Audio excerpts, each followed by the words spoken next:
ಮಂತ್ರಾಲಯದವರೆಗೂ ಈ ಪಾದಯಾತ್ರೆ, ನದಿಯ ಬಗ್ಗೆ ಜಾಗೃತಿ ಮೂಡಿಸ್ತಕ್ಕಂಥ ಕಾರ್ಯಕ್ರಮಕ್ಕೆ ರಾಯಭಾರಿ ಅಮ್ಮವರು ಒಂದು ದಿನಾನೂ ರೆಸ್ಟ್ ಇಲ್ದಂಗೆ ಪ್ರತಿದಿನ 3 ರಿಂದ 4 ಕಾರ್ಯಕ್ರಮ. ನಿರ್ಮಲಾ ತುಂಗಭದ್ರಾ ನಮ್ಮೆಲ್ಲರ ಜಲಜೀವನದ ಮೂಲ. ಆ ಅಭಿಯಾನದಲ್ಲಿ ಪಾಲ್ಗೊಂಡು ಇವತ್ತು ಮಂತ್ರಾಲಯದಲ್ಲಿ ಸಮಾರೋಪ ಇತ್ತು. ದೇಹ ಅವರನ್ನ ಈ ಒಂದು ಕಾರ್ಯಕ್ರಮಕ್ಕೆ ಹೃತ್ಪೂರ್ವಕವಾಗಿ ಸ್ವಾಗತ ಮಾಡ್ತೀನಿ. ಅವರಿಗೆ ಕೆ ವರಲಕ್ಷ್ಮಿ ಮತ್ತು ಲಲಿತಮ್ಮ ಬಂದು ಪುಷ್ಪವನ್ನು ಕೊಟ್ಟು ಈ ಒಂದು ಕಾರ್ಯಕ್ರಮಕ್ಕೆ ಅವನು ಡಾಕ್ಟರ್ ವಿಷ್ಣುವರ್ಧನ್ ಕನ್ನಡ ನೆಲ, ಜಲ ಹಾಗೂ ಭಾಷೆಗಾಗಿ ಅನುಪಮ ಸೇವೆ ಮಾಡಿದ್ದಾರೆ. ಲಲಿತಾ ರಾಣಿ ಶ್ರೀರಂಗದೇವರಾಯರು ಡಾಕ್ಟರ್ ವಿಷ್ಣುವರ್ಧನ್ ಸರ್ಕಲ್ನಲ್ಲಿ ಕ್ಯಾಲೆಂಡರ್ ಬಿಡುಗಡೆ, ಸಾಧಕರಿಗೆ ಸನ್ಮಾನ, ಸಂಗೀತ ಸ್ವರಾಂಜಲಿ, ಹವ್ಯಾಸಿ ಕಲಾವಿದರಿಂದ ಡಾಕ್ಟರ್ ವಿಷ್ಣುವರ್ಧನ್ ನುಡಿಗಾಯನ ನಮನ. ಗಂಗಾವತಿ ಕನ್ನಡ ನಾಡಿನ ನೆಲ, ಜಲ ಹಾಗೂ ಭಾಷೆಯ ವಿಷಯದಲ್ಲಿ ಕಲಿಯುಗದ ಕರ್ನಾಟಕ ರತ್ನ ಹಿರಿಯ ಸಿನಿಮಾ ನಟ ಡಾಕ್ಟರ್ ವಿಷ್ಣುವರ್ಧನ್ ಅವರು ಅನುಪಮ ಸೇವೆಯ ಮೂಲಕ ಕನ್ನಡಿಗರ ಮನಸ್ಸಿನಲ್ಲಿ ಇನ್ನೂ ಇದ್ದಾರೆಂದು ಆನೆಗುಂದಿ ರಾಜಮನೆತನದ ಲಲಿತಾ ರಾಣಿ ಶ್ರೀರಂಗದೇವರಾಯರು ಹೇಳಿದರು. ನಗರದ ಡಾಕ್ಟರ್ ವಿಷ್ಣುವರ್ಧನ್ ಸರ್ಕಲ್ನಲ್ಲಿ ಡಾಕ್ಟರ್ ವಿಷ್ಣು ಸೇನೆ, ವಿಷ್ಣುವರ್ಧನ್ ಅಭಿಮಾನಿಗಳು ಮತ್ತು ಸಂಗೀತ ಸ್ವರಾಂಜಲಿ ಹವ್ಯಾಸಿ ಕಲಾ ತಂಡದ ವತಿಯಿಂದ ಹಮ್ಮಿಕೊಂಡಿದ್ದ 2026ರ ನೂತನ ವರ್ಷದ ಕ್ಯಾಲೆಂಡರ್ ಬಿಡುಗಡೆ, ಸಾಧಕರಿಗೆ ಸನ್ಮಾನ ಹಾಗೂ ಪುಣ್ಯ ಸ್ಮರಣೆ ನಿಮಿತ್ತ ಡಾಕ್ಟರ್ ವಿಷ್ಣುವರ್ಧನ್ ನಟನೆಯ ಸಿನಿಮಾ ಹಾಡುಗಳ ನುಡಿಗಾಯನ ಕಾರ್ಯಕ್ರಮದಲ್ಲಿ ಪಾಲ್ಗೊಂಡು ಮಾತನಾಡಿದರು. ಡಾಕ್ಟರ್ ವಿಷ್ಣುವರ್ಧನ್ ಅವರು ನಮ್ಮಿಂದ ದೂರವಾಗಿ 16 ವರ್ಷಗಳು ಕಳೆದರೂ ಅವರ ಅಭಿಮಾನಿಗಳು ಇನ್ನೂ ಸಹ ಪ್ರತಿ ವರ್ಷ ಜಯಂತ್ಯೋತ್ಸವ ಹಾಗೂ ಪುಣ್ಯ ಸ್ಮರಣೆಯನ್ನ ಮಾಡುವ ಮೂಲಕ ಮಹಾನ್ ನಟನೆಗೆ ನಮನಗಳನ್ನು ಸಲ್ಲಿಸುತ್ತಿದ್ದು, ಗಂಗಾವತಿಯಲ್ಲಿ ಪ್ರಮುಖ ಸ್ಥಳದಲ್ಲಿ ಅವರ ಹೆಸರಿನ ಸರ್ಕಲ್ ಮಾಡಿದ್ದು ಸಂತೋಷವಾಗಿದೆ. ಡಾಕ್ಟರ್ ವಿಷ್ಣುವರ್ಧನ್ ಅಭಿಮಾನಿ ಹಾಗೂ ಬಿಜೆಪಿಯ ಹಿರಿಯ ಮುಖಂಡ ವಡ್ರಟ್ಟಿ ವೀರಭದ್ರಪ್ಪ ನಾಯ್ಕ ಮಾತನಾಡಿ, 1978ರಿಂದಲೂ ನಾನು ಡಾಕ್ಟರ್ ವಿಷ್ಣುವರ್ಧನ್ ಅವರ ಅಭಿಮಾನಿಯಾಗಿ ಅವರ ಸಿನಿಮಾ ಬಿಡುಗಡೆಯ ಸಂದರ್ಭದಲ್ಲಿ ಸ್ಟಾರ್ ಮಾಡುವ ಮೂಲಕ ಮೆರವಣಿಗೆ ನಡೆಸುತ್ತಿದ್ದೆವು. ಆ ಸಂದರ್ಭದಲ್ಲಿ ಕೆಲವರು ಡಾಕ್ಟರ್ ವಿಷ್ಣುವರ್ಧನ್ ಅವರಿಗೆ ಇನ್ನಿಲ್ಲದ ಕಿರುಕುಳ ನೀಡಿದ್ದಾರೆ. ಅವರ ಅಮರರಾದಾಗಲೂ ಅವರಿಗೆ ಕಿರಿಕಿರಿ ತಪ್ಪಿಲ್ಲ. ಅವರ ಸರ್ಕಲ್ನಲ್ಲಿ ಪುತ್ಥಳಿ ನಿರ್ಮಾಣಕ್ಕೆ ಕೈ ಜೋಡಿಸುವುದಾಗಿ ತಿಳಿಸಿದರು. ಕಾರ್ಯಕ್ರಮದಲ್ಲಿ ಸಾಧಕರಾದ ನ್ಯಾಯವಾದಿ ಸೋಮನಾಥ್ ಪಟ್ಟಣಶೆಟ್ಟಿ, ಪತ್ರಕರ್ತ ಕೆಎಂ ಶರಣಯ್ಯ ಸ್ವಾಮಿ ಇವರನ್ನ ಸನ್ಮಾನಿಸಲಾಯಿತು. ಕಾರ್ಯಕ್ರಮದಲ್ಲಿ ಕರ್ನಾಟಕ ಮಾಧ್ಯಮ ಅಕಾಡೆಮಿ ಸದಸ್ಯ ಹಿರಿಯ ಪತ್ರಕರ್ತ ಕೆ ನಿಂಗಜ್ಜ, ಪತ್ರಕರ್ತ ಸುದರ್ಶನ್ ವೈದ್ಯ, ಚಿತ್ರನಟ ವಿಷ್ಣುತೀರ್ಥ ಜೋಶಿ, ಹಾಡುಗಾರ ಪರಶುರಾಮ್ ದೇವರಮನಿ, ಡಾಕ್ಟರ್ ವಿಷ್ಣುವರ್ಧನ್, ವಿಷ್ಣು ಸೇನಾ ಸಮಿತಿ, ಡಾಕ್ಟರ್ ವಿಷ್ಣುವರ್ಧನ್ ಅಭಿಮಾನಿಗಳಾದ ನಾಗರಾಜ್ ಮೇದಾರ, ಐಲಿ ದೊಡ್ಡಮಾರುತಿ, ಎಸ್ಎಸ್ ಪಾಷಾ, ಮಂಜುನಾಥ್ ಬಸಪಟ್ಟಣ, ರಂಗಪ್ಪ ನಾಯ್ಕ, ಹನುಮಂತ ಬಂಡಿ, ಹೋಟೆಲ್ ಚಂದ್ರು, ಹುಲಿಗೇಶ್ ದೊಡ್ಡಮನಿ, ಶರೀಫಾ, ಚಿದಾನಂದ ನರಸಿಂಹ, ವೆಂಕಟೇಶ್ ಜಾಧವ್, ಗೌಸ್, ಗಣೇಶ್ ಕುಮಾರ್, ಶಶಾಂಕ್, ಸಂಗೀತ ಸ್ವರಾಂಜಲಿಯ ಹನುಮಂತಪ್ಪ, ಹುಲಿ ಹೈದರ್, ಯಲ್ಲಪ್ಪ, ಪೋಲಕಾಲ್, ವೆಂಕಟೇಶ್, ಧೂಳ್, ತಿಪ್ಪೇಸ್ವಾಮಿ, ಕನಕಪ್ಪ, ಹೊಸಳ್ಳಿ, ಹೈಲಿ ರಮೇಶ್, ಐಲಿ ಮಾರುತಿ, ಕಾಜಾ ಸಾಬ್, ಮುಳ್ಳೂರು, ಮೆಹಬೂಬ್, ಮೀರಜ್, ನಬೀ ಸಾಬ್, ಶರಣಪ್ಪ, ಡಾಣಿ, ಲಲಿತಮ್ಮ, ಗಿರಿಜಮ್ಮ, ಗೌಸಿಯಾ, ಲಲಿತಾ, ಹೊಸಪೇಟೆ, ಶಮೀನಾ, ಬಿ ಕೃಷ್ಣವೇಣಿ ಸೇರಿ ಅನೇಕರು ಉಪಸ್ಥಿತರಿದ್ದರು. ಈ ದಿನ ಈ ಸಮಾರಂಭ ಬಹಳ ಅತ್ಯುತ್ತಮವಾದದ್ದು. ಯಾಕಂದರೆ ನಾವು ಈ ಕನ್ನಡ ನಾಡಿನ ನೀರಿನ ಜಲ ಮತ್ತು ಕನ್ನಡಕ್ಕಾಗಿ ಹೋರಾಟ ಮಾಡಿರ್ತಕ್ಕಂಥ ಸಹಸಚಿವ ವಿಷ್ಣುವರ್ಧನ್ ನಾವು ನೆನೆಸಲೇಬೇಕು. ಯಾಕಂದರೆ ಅವರು ಎಲ್ಲರ ನಮ್ಮ ಕನ್ನಡ ನಾಡಿನ ಜನರಲ್ಲಿ ಅಜರಾಮರವಾಗಿ ಉಳಿದಿದ್ದಾರೆ ಮತ್ತು ಪ್ರತಿಯೊಂದು ಹಂತದಲ್ಲಿ ನಮ್ಮ ಕನ್ನಡ ನಾಡನ್ನು ಯಾವುದೇ ರೀತಿಯಲ್ಲಿ ಆಪತ್ತು ಬಂದಾಗ ಅವರು ಧೀರರಾಗಿ ನಮ್ಮ ಚಿತ್ರರಂಗದ ಉದ್ಯಮ ಮುಖಾಂತರ ಅವರು ನಮ್ಮ ಹೋರಾಟ ಮಾಡಿ ನಮ್ಮ ಕರ್ನಾಟಕದ ಕನ್ನಡದ ಕೀರ್ತಿಯನ್ನು ಹೆಚ್ಚಿಸಿದ್ದಾರೆ. ಅದೇ ತೆರನಾಗಿ ಈ ಕನ್ನಡ ಸಂಸ್ಕೃತಿಗಾಗಿ, ಕನ್ನಡ ನುಡಿಗಾಗಿ, ಕನ್ನಡ ಜಲಕ್ಕಾಗಿ ಸಾಕಷ್ಟು ರೀತಿಯಲ್ಲಿ ದುಡಿದಂಥ ಸಹಸಚಿವ ವಿಷ್ಣುವರ್ಧನ್ ಅವರಿಗೆ ನಾವು ತುಂಬ ಹೃದಯದಿಂದ ನಾವು ನೆನೆಸಬೇಕಾಗುತ್ತೆ. 18 ವರ್ಷ ಆದರೂ ಕೂಡ ಅವರು ಎಲ್ಲರ ಜನಮನದಲ್ಲಿ ಇದ್ದಾರೆ ಅಂದರೆ ಭಾಳ ಅತಿಶಯೋಕ್ತಿ ಆಗ್ತಿಲ್ಲ. ಅವರನ್ನು ನೋಡಿ ನಾವು ಕಲಿಬೇಕು. ಈಗ ಅವರನ್ನು ಮತ್ತಷ್ಟು ನಮ್ಮ ಕನ್ನಡ ನಾಡಿನ ಜನರ ಹೃದಯ ಭಾಗದಲ್ಲಿ ಇರ್ತಕ್ಕಂಥದ್ದು ಮಾಡಿದಂಥ ನಮ್ಮ ಈ ಡಾಕ್ಟರ್ ವಿಷ್ಣು ಸೇನಾ ಸಮಿತಿ ಗಂಗಾವತಿಯವರು, ಡಾಕ್ಟರ್ ವಿಷ್ಣುವರ್ಧನ್ ಅಭಿಮಾನಿಗಳು ಹಾಗೂ ಸಂಗೀತ ಸ್ವರಾಂಜಲಿ ಹವ್ಯಾಸಿ ಕಲಾ ತಂಡದವರು ಏನು ಈ ಒಂದು ಈ ನೂತನ ವರ್ಷದ ಕ್ಯಾಲೆಂಡರ್ 2026 ಕ್ಯಾಲೆಂಡರ್ ಮುಖಾಂತರ ಏನು ಇವರು ಮಾಡಿದ ಈ ಉದ್ಘಾಟನೆ ಆಗಿದೆ, ಅದು ನಮ್ಮ ಒಂದು ವಿಷ್ಣುವರ್ಧನ್ ಅವರನ್ನು ಮತ್ತಷ್ಟು ನಾವು ಅವರ ಒಂದು ಹಾಕಿಕೊಟ್ಟಂಥ ದಾರಿದೀಪದಲ್ಲಿ ನಡೀತಕ್ಕಂಥ ಒಂದು ನಮಗೆ ಒಂದು ವಿಷಯವಾಗಿದೆ.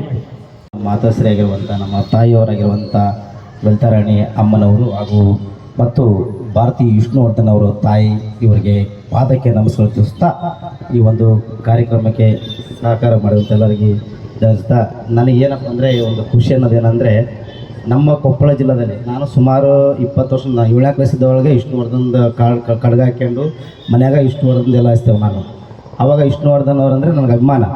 ನಾನು ನನ್ನ ಮಗನಿಗೆ ಹೆಸರಿಡಬೇಕಾದ್ರೆ ಡಾಕ್ಟರ್ ವಿಷ್ಣುವರ್ಧನ್ ಅಂತಲೇ ಇಟ್ಟಿದ್ದೆ ನನ್ನ ಮಗನಿಗೆ, ಧ್ರುವ ಅಂತೇಳಿ. ಈಗ ಆಮೇಲೆ ಚೇಂಜ್ ಆಯ್ತು ಅಷ್ಟೇ. ಅದು ಭಾರತಿ ಮೇಡಮ್ ಹತ್ರಕ್ಕೆ ಹೋಗಿ ನನ್ನ ಮಗನಿಗೆ ಹೆಸರಿಡ್ತಮ್ಮ ಅಂತಂದು ಈಗ ಅಲ್ಲೇ ಆಲ್ರೆಡಿ 4ನೇ ವರ್ಷ ಅದ ನನ್ನ ಮಗ, 10 ವರ್ಷದಿಂದ. ಅಂಥ ನನ್ನ ಮಗನಿಗೆ ಹೆಸರಿಡಬೇಕಾದ್ರೆ ಡಾಕ್ಟರ್ ವಿಷ್ಣುವರ್ಧನ್ ಅಂತ ಇಟ್ಟಿದ್ದೆ. ಆದರೆ ಇಡೀ ಜಿಲ್ಲಾದೊಳಗೆ ಈ ವಿಷ್ಣು ಸೇನಾ ಸಮಿತಿಯನ್ನು ಕಟ್ಟಿದ ಮ್ಯಾಗ ನನಗೆ ನಾನು ಜಗ್ಗು ಹೋರಾಟ ಮಾಡ್ತೀನಿ, ಅಡ್ಡಾಡ್ತೀನಿ. ಆದರೆ ನಮ್ಮ ಗಂಗಾವತಿ ಒಳಗೆ ಮಾತ್ರ ನಮ್ಮ ವಿಷ್ಣುವರ್ಧನ್ ಏನರ ಪುತ್ಥಳಿ ಆಗಬೇಕಾದ್ರೆ ಕಾರಣೀಕರ್ತರು ಯಾರಾದ್ರೆ ನಮ್ಮ ಅಣ್ಣ ನಿಂಗಜಣ್ಣವರು ಮತ್ತು ನಾಗರಾಜಣ್ಣವರು ಒಂದು ಸಹಪಾಠಿಗಳು ಎಲ್ಲ ಫ್ರೆಂಡ್ಶಿಪ್ ಅದಾರ. ನಿಜವಾಗಲಿ ನಮ್ಮ ಗಂಗಾವತಿಯೊಳಗೆ ಜಿಲ್ಲಾದೊಳಗೆ ಎಲ್ಲಿಲ್ಲ ಮದ್ದಿರ್ಬೇಕಾದ್ರೆ ನೋಡ್ಕೊಂಬರ್ಬೋದು ನೀವು. ಆದರೆ ಗಂಗಾವತಿಯೊಳಗೆ ಪ್ರಪ್ರಥಮವಾಗಿ ಡಾಕ್ಟರ್ ವಿಷ್ಣುವರ್ಧನ್ ಅವರ ಪುತ್ಥಳಿಯನ್ನು ಅನಾವರಣೆ ಮಾಡ್ತಾರೆ. ಆದರೆ ಇದು ಸಹಕಾರ ಬೇಕಾಗ್ತವ್ರು ಯಾರಿದ್ರೆ ನಿಂಗಜಣ್ಣರು ಮತ್ತು ನಮ್ಮ ನಾಗರಾಜ್ ನಾದವರು ಮತ್ತು ಅವ್ರ ಫ್ರೆಂಡ್ಶಿಪ್ಪು ಮಹೇಶ್ ಅಣ್ಣರು ಹಿರಿಯರದ್ರ ಎಲ್ಲರೂ ಇಲ್ಲಿ ವೇದಿಕೆ ಮೇಲೆ ಇದ್ದವರು. ಹಾಗೆ ಅವ್ರು ಇವರು ಅಂತ ಹೇಳ್ತಾರಂತ ಬೇಜಾರಾಗ್ಬೇಡ್ರಿ. ಯಾರು ನಮ್ಮ ಸಲ ಹೋರಾಟ ಮಾಡ್ತಾರ ಅವ್ರ ಸಲ ನಾವು ಹೇಳಲೇಬೇಕಾಗ್ತೈತಿ, ಅನಿವಾರ್ಯತೆ ಐತಿ. ಈ ಒಂದು ಕಾರ್ಯಕ್ರಮವನ್ನು ಮಾಡ್ಬೇಕಾದ್ರೆ ಈಗ ನೋಡಿ ಇವತ್ತೇನು ಇಷ್ಟು ಜನ ಅಷ್ಟೇ ಐತಲ್ಲ, ನೆಕ್ಸ್ಟ್ ನೋಡ್ರಿ ಒಂದಾನ ದಿನದೊಳಗೆ ಇದು ಸ್ಟೇಜ್ ಮುಗಿದು ಮತ್ತೆ ಪೊಲೀಸ್ ಪ್ರೊಡಕ್ಷನ್ ಬೇಕಾಗ್ತೈತಿ. ಅಂಥ ಒಂದು ಕಾರ್ಯಕ್ರಮ ಇಲ್ಲಿ ಹಾಗೆ ಆಗ್ತೈತೆ ಅಂತ ನನಗೆ ಗೊತ್ತೈತ್ರಿ. ಅದು ಮುಂದಿನ ದಿನಗಳಲ್ಲಿ ನಾನು ಅಣ್ಣ ನಿಂಗಜಣ್ಣರಿಗೆ ಮತ್ತು ನಾಗರಾಜ್ ಅವರು ಮತ್ತು ಎಲ್ಲ ವಿಷ್ಣು ಸೇನಾ ಸಮಿತಿ ಅವರಿಗೆ ಎಲ್ಲರಿಗೆ ಮುಂದಿನ ದಿನಗಳಲ್ಲಿ ನನ್ನಿಂದ ಸಪೋರ್ಟ್ ಅಂದ್ರೆ ಫುಲ್ ಇರ್ತದೆ. ನಾ ಈ ಜಸ್ಟ್ ಹಚ್ಚಿದ್ದೆ ಫೋನ್ ಅನಿರುದ್ಧನ್ ಸರ್ಗೆ ಹಚ್ಚಿದ್ದೆ. ಅಮ್ಮನ ಜೋಡಿ ಭಾರತಿ ಮೇಡಮ್ ಜೋಡಿ ವಿಡಿಯೋ ಕಾಲ್ ಮಾಡಿ ಅಮ್ಮನ ತೋರಿಸ್ಬೇಕಂತ ನಾನು ಹಚ್ಚಿದ್ದೆ. ಅವ್ರಿಗೆ ಬಿಜಿ ಅದಂತ ನಂಗೆ ವಾಟ್ಸಪ್ ಹಾಕಿದ್ರು. ನಾನು ಅದನ್ನ ಕಾರ್ಯಕ್ರಮ ಯಾವುದೇ ಇರಲಿ ಲೈವ್ ಕೊಟ್ಟಿರ್ತೀನಿ ನಾನು ಮೇಡಮ್ ಅವ್ರಿಗೆ ಯಾವಲ್ಲಿ ಎಲ್ಲ ಅನಿರುದ್ಧನ್ ಸರ್ಗೆ ಹಾಕ್ತೀನಿ. ಯಾಕಂದ್ರೆ ನಾನು ಅವರು ಒಂದು ಕುಟುಂಬದ ಹುಟ್ಟಿನೇ ಗೊತ್ತಿಲ್ಲ. ನಾನು ಡಾಕ್ಟರ್ ವಿಷ್ಣುವರ್ಧನ್ ಅಂದರೆ ನಾನು ಅಂತ ಪ್ರಾಣ ನನಗೆ. ವಿಷ್ಣುವರ್ಧನ್ ಅಂತ ಒಂದು ಹೆಸರಿಟ್ಕೊಂಡೆ ನನ್ನ ಮಗನಿಗೆ ಹೆಸರಿಟ್ಟಿದ್ದೇವೆ ನಾನು ಅವೆಲ್ಲ ಹಿಂಗಿರ್ಲಿ ವಿಷ್ಣುವರ್ಧನ್ಲಿ ಬ್ರಾಹ್ಮಣ ಹೆಸರಿಲ್ಲ. ಏನು ಹೆಸರ ಗೊತ್ತಿಲ್ಲ. ಐ ಮೀನ್ ಡಾಕ್ಟರ್ ವಿಷ್ಣುವರ್ಧನ್ ಹೆಸರು ಇಡಬೇಕಂದೆ. ನಮ್ಮ ಮಗ ಹಾಳಾಕತ್ತೇನೆ ಅಂತಂದ್ರು. ಅವೆಲ್ಲ ಹಳೇದು ಮಾತೆಲ್ಲ ಕೇಳ್ಬೇಡ್ರಿ ಅಂತಂದು ಹೇಳಿದವ. ನಾನು ಅಂಥ ಒಂದು ಅಭಿಮಾನಿ ನಾನು. ಅವಾಗೆ ನಮ್ಮ ಮಂಗಳೂರೊಳಗಿಂದ 5 ಕಿಲೋಮೀಟರ್ ಐತೆ ನಮ್ಮ ಕುದುರೆ ಮುತ್ತಿಂದ 5 ಕಿಲೋಮೀಟರ್. ಪಿಕ್ಚರ್ ನೋಡೋಕೆ ಹೋಗ್ಬೇಕಾರೆ ಮಂಗಳೂರಿಗೆ ಹೋಗ್ಬೇಕಾರೆ ಸೈಕಲ್ ತಗೊಂಡು ಹೋಗಿದ್ದೆ ನಾನು. ಒಬ್ಬ ಅಂಗವಿಕಲ ಆದ್ರೆ ಚಿಂತಿಲ್ಲ.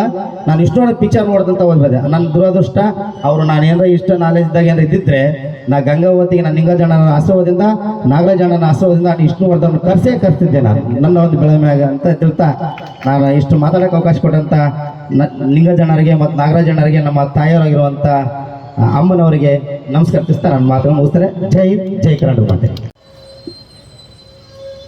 ನಾನು ಸುಮಾರು 8-9ನೇ ವರ್ಷದಿಂದ ಏನಪ್ಪ ಅಂದರೆ ವಿಷ್ಣು ಚಿತ್ರಗಳನ್ನ ನೋಡೋದಕ್ಕೆ ಏನಪ್ಪ ಅಂದರೆ ಶುರು ಮಾಡ್ತೇನೆ. 1978 ಸ್ನೇಹ ಸೇಡ್ಲಿಂದ ಹಿಡಿದು ಏನಪ್ಪ ಅಂದ್ರೆ ಬಂದೆ. ಆದರೆ ನಾಗರ ಹುಟ್ಟಿದಾಗ ಆಗ ನನಗಿನ್ನ 2 ವರ್ಷ. ನಾನು ತಿಳ್ಕೊಂಡ್ರೆ ಕನ್ನಡ ಚಿತ್ರರಂಗದ ಇತಿಹಾಸ ಏನಂದರೆ ವಿಷ್ಣು ಬರೋತಟ್ಟಿಗೆ ಆಲ್ರೆಡಿ ಚಿತ್ರರಂಗ ಸುಮಾರು 50 ವರ್ಷಗಳು ಏನಪ್ಪ ನಡೆದು ಬಂದಿರ್ತದೆ. ಕರ್ನಾಟಕದಲ್ಲಿ ಡಾಕ್ಟರ್ ರಾಜ್ಕುಮಾರ್ ಆಗಿ ಕಲ್ಯಾಣ್ ಕುಮಾರ್ ಮತ್ತು ಉದಯ್ ಕುಮಾರ್ ಅಂತಕ್ಕಂಥ ಅನೇಕ ಏನಪ್ಪ ಅಂದರೆ ಕಲಾವಿದರು ಕನ್ನಡ ನಾಡಿನಲ್ಲಿ ಏನಪ್ಪ ಅಂದ್ರೆ ತಮ್ಮದೇ ಆಗಿರ್ತಕ್ಕಂಥ ಹೆಜ್ಜೆ ಗುರುತುಗಳನ್ನು ಇಟ್ಟಿರ್ತಾರೆ.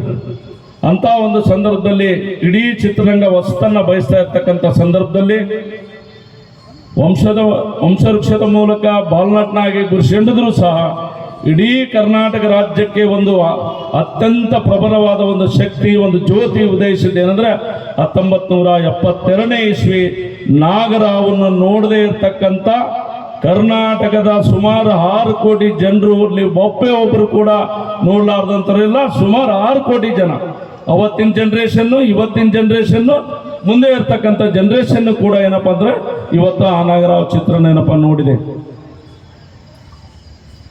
ನಂತರದಲ್ಲಿ ಬಂದಿರತಕ್ಕಂಥ ಅನೇಕ ಚಿತ್ರಗಳು, ಭೂತಯ್ಯನ ಮಗು ಇರ್ಬೋದು, ಅನೇಕ ಸಾಮಾಜಿಕ ಕಳಕಳಿ ಹೊಂದಿರತಕ್ಕಂಥವ್ರ ಚಿತ್ರಗಳು ಅವ್ರ ಮಡ್ಲಿಂದ ಬರ್ತಾವ.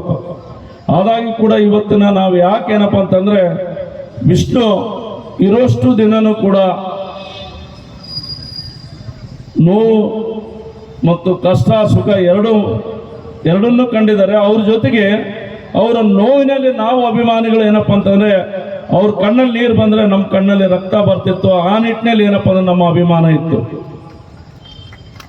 ಯಾಕಂದ್ರೆ 1973ನೇ ಇಸ್ವಿಯಲ್ಲಿ ಈ ನಾಡಿನಲ್ಲಿ ಗಂಧದ ಗುಡಿ ಅಂತ ಒಂದು ಚಿತ್ರ ಬರುತ್ತೆ. ಈ ನಾಗರಾವ್ ಚಿತ್ರದಲ್ಲಿ ವಿಜೃಂಭಿಸಿರ್ತಕ್ಕಂಥ ವಿಷ್ಣುವರ್ಧನ್ ಅವ್ರನ್ನ ಆ ಚಿತ್ರದಲ್ಲಿ ಏನಪ್ಪ ಅಂತಂದ್ರೆ ಪಾತ್ರ ಮಾಡೋದಕ್ಕೆ ರಾಜಣ್ಣ ಅವ್ರ ಸಹೋದರನಾಗಿ ಕೂಡ ಆ ಚಿತ್ರದಲ್ಲಿ ಅವ್ರಿಗೆ ಒಂದು ಪಾತ್ರ ಸಿಗುತ್ತೆ.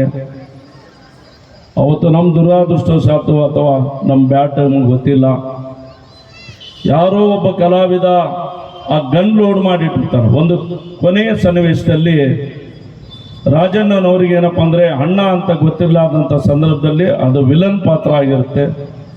ಆ ಸಂದರ್ಭದಲ್ಲಿ ಅದು ಶೂಟ್ ಮಾಡ್ತಕ್ಕಂಥ ಸನ್ನಿವೇಶ ಅದು ವಿಷ್ಣುಜಿಯವರಿಗೆ ಗೊತ್ತಿಲ್ಲ.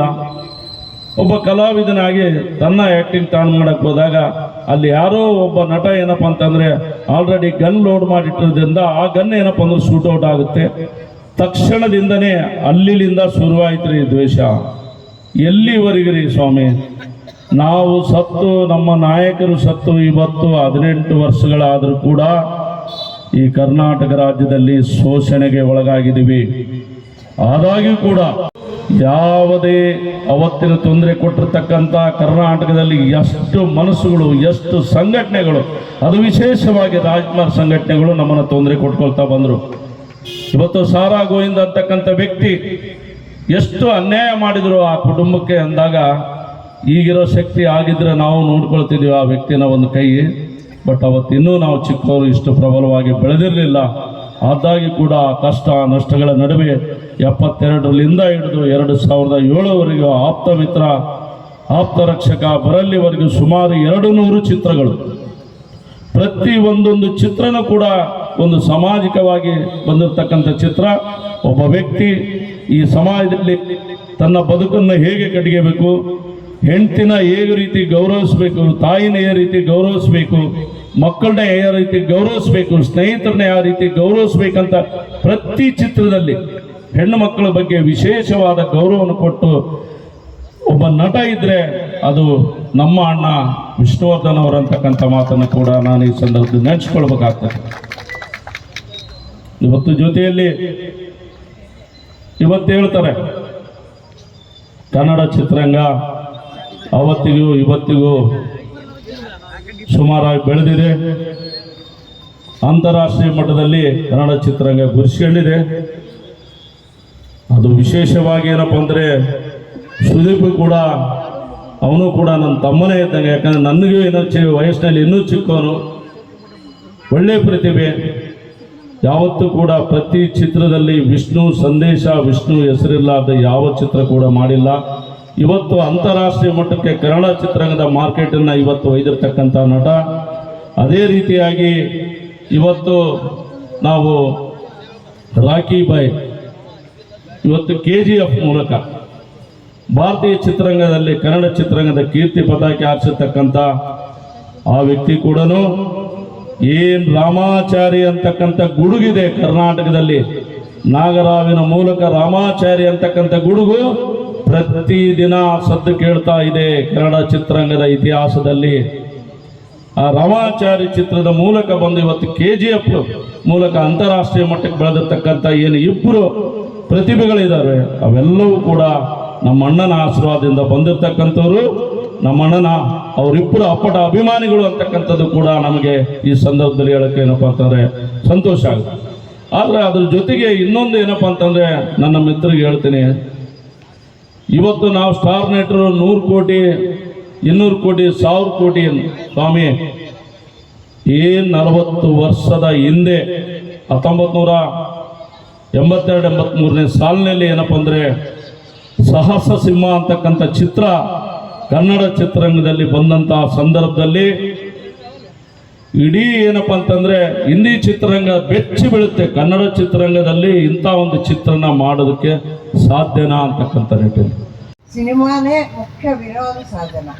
ಹಾಗಾಗಿ 2 ಸಲ 3 ಸಲ ಅವ್ರ ಪಿಕ್ಚರ್ಗಳು ನಾನಂತೂ ಭಾಳ ಸಲ ನೋಡಿದ್ದೀನಿ. ಪ್ರತಿ ಪಿಕ್ಚರು ನೋಡಲಿಕ್ಕಿಲ್ಲ, ಆದರೆ ಭಾಳಷ್ಟು ಪಿಕ್ಚರ್ಗಳು ನೋಡಿದ್ದೀನಿ. ಆದರೆ ಅವರು ಇವತ್ತಿಗೂ ಜನರ ಮನಸ್ಸಿನಲ್ಲಿದ್ದಾರಂದರೆ ಅವರು ಚಿರಂಜೀವಿನೇ. ಯಾಕಂದರೆ ಯಾರೇ ಇರಲಿ ಜನರ ಮನಸ್ಸಿನಲ್ಲಿ ಉಳ್ಕೊಂಡವರು ಅವರು ಸಾವಿಲ್ಲ, ಅವರು ಚಿರಂಜೀವಿಯಾಗೇ ಇರ್ತಾರೆ. ಅವರು ಹೋದ್ಮೇಲೆ 1 ವರ್ಷಕ್ಕೆ ಭಾರತಿ ವಿಷ್ಣುವರ್ಧನ್ ಅವ್ರನ್ನ 1 ವರ್ಷದ ಪುಣ್ಯತಿಥಿಗೆ ಮಾತಾಡಿಸ್ಲಿಕ್ಕೆ ನಾವೆಲ್ಲ ಹೋಗಿದ್ವಿ.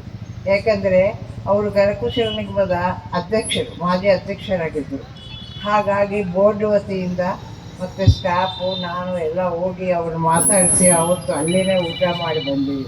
ಹಾಗಾಗಿ ಅವ್ರ ಪರಿಚಯ ನಮಗಿದೆ. 2ನೇದು ಪ್ರತಿಯೊಂದು ಕಾರ್ಯಕ್ರಮಕ್ಕೂ ಅವ್ರನ್ನ ನಾವು ಕರಿತಾ ಇದ್ದೀವಿ. ಹಾಗಾಗಿ ವಿಷ್ಣುವರ್ಧನ್ ಅವರಂದರೆ ನಮಗೆಲ್ಲರಿಗೂ ಪ್ರತ್ಯೇಕವಾದ ಅಭಿಮಾನ ಇದೆ. ಯಾಕೆಂದರೆ ಆ ಟೈಮ್ನಲ್ಲಿ 1 ಅಲ್ಲ 2 ಅಲ್ಲ ಅವ್ರ ಸಿನಿಮಾಗಳಿಗೂ ಅಷ್ಟು ಜನ 1 ಸಲ ಅಲ್ಲ 2 ಸಲ, ನಿಮ್ಮಂಥ ಹುಡುಗರಾದರೆ 3-4 ಸಲನೂ ನೋಡ್ತಿದ್ರೇನೋ ವೀರಭದ್ರಪ್ಪ ನಾಯಕರಂಥವರು. ನಾವಂತೂ 2 ಸಲ ನೋಡ್ತಿದ್ವಿ. ಒಂದು ಫ್ಯಾಮಿಲಿ ಜೊತೆಗೆ 1 ಸಲ, ಇಲ್ಲ ಬೇರೆ ಯಾರಾದರೂ ಬಂದರೆ ಅವ್ರು ಕರ್ಕೊಂಡು ಹೋಗಿ 1 ಸಲ ಆ ಥರ ನೋಡ್ತಿದ್ವಿ ಆ ಟೈಮಲ್ಲಿ.